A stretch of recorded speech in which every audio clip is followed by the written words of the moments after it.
peu importe la quantité, elle crée en nous en fait une préparation pour le jour où il y aura un changement au niveau de la quantité. Qu'on ne vous trompe pas, quelqu'un qui ne sait pas gérer 1000 ne pourra pas gérer 10 000. C'est aussi simple que ça, voilà pourquoi c'est important, par exemple, au niveau même des enfants qui viennent de naître, de leur apprendre, de leur acheter, you get them a piggy bank. They learn how to put some money aside. Ça cultive mon fils, quand il trouve une pièce, il sait où est-ce que la pièce va. Et puis je l'emmène à la banque. Il sait ce qu'on va faire à la banque. Il a 5 ans.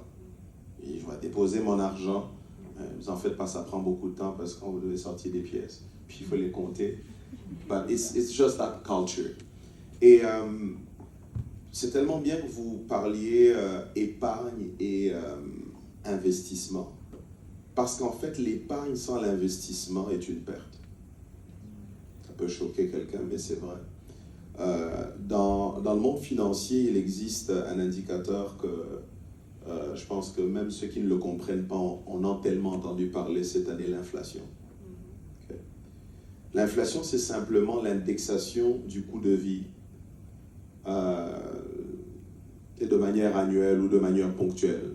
Ce qui me coûte $1 aujourd'hui indexé à l'inflation, par exemple, demain va me coûter $1.1, n'est-ce pas?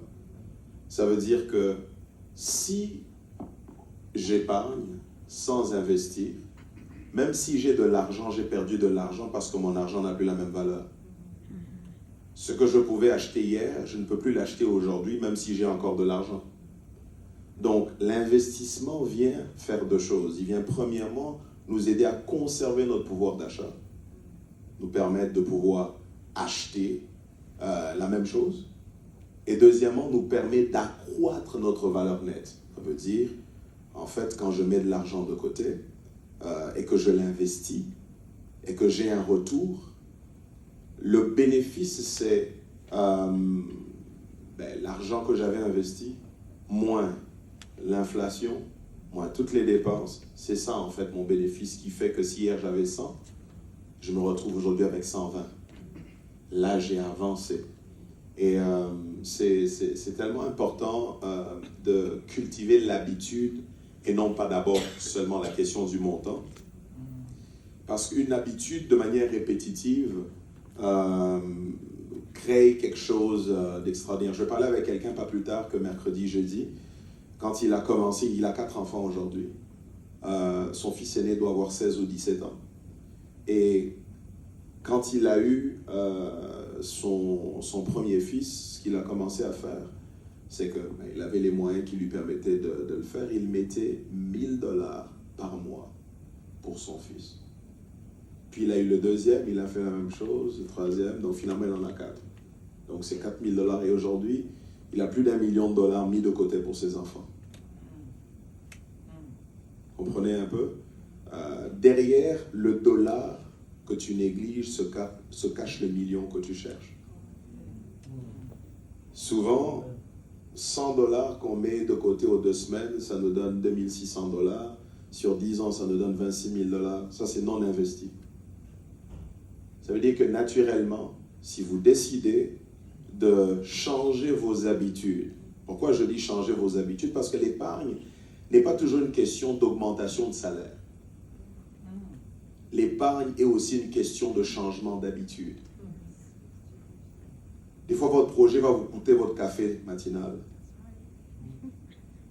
Il va vous coûter les sorties annuelles.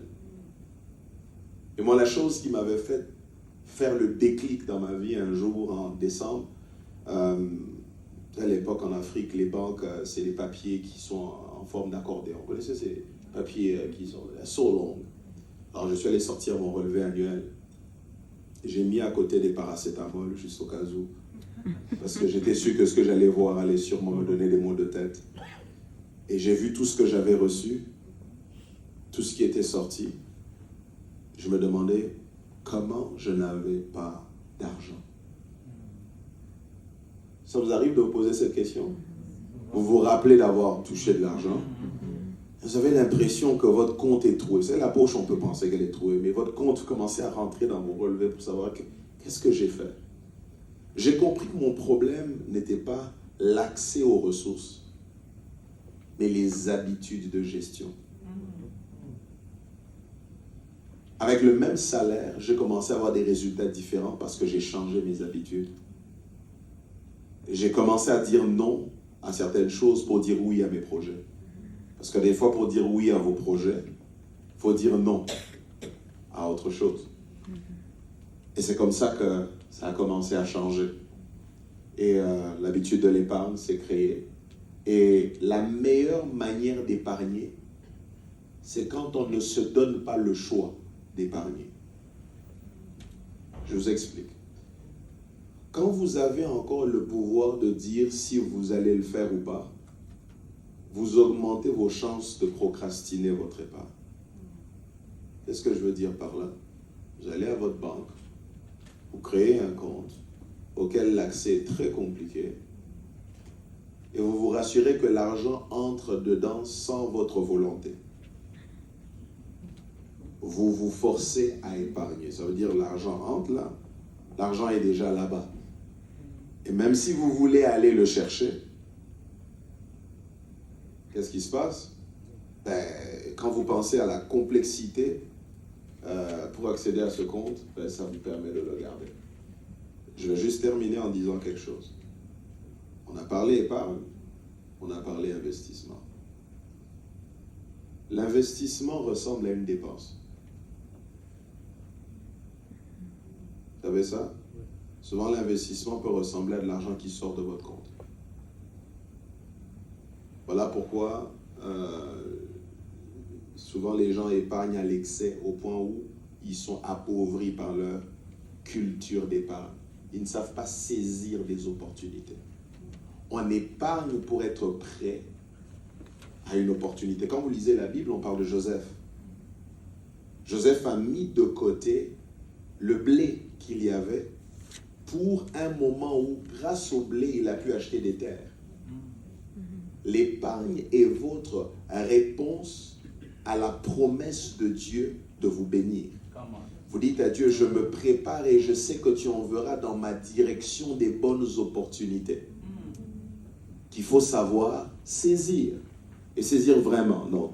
Quand il faut dépenser pour investir, il faut investir. Voilà pourquoi tous ceux qui sont riches n'ont pas nécessairement de l'argent liquide. Ça veut dire quoi? Quelqu'un peut être millionnaire, mais c'est quand on prend sa valeur nette. Vous avez entendu parler, souvent je pense que Maman Osiane en parlera très très très bien, lorsqu'on prend les actifs de la personne, moins les passifs de la personne, vous voyez ce qui reste là?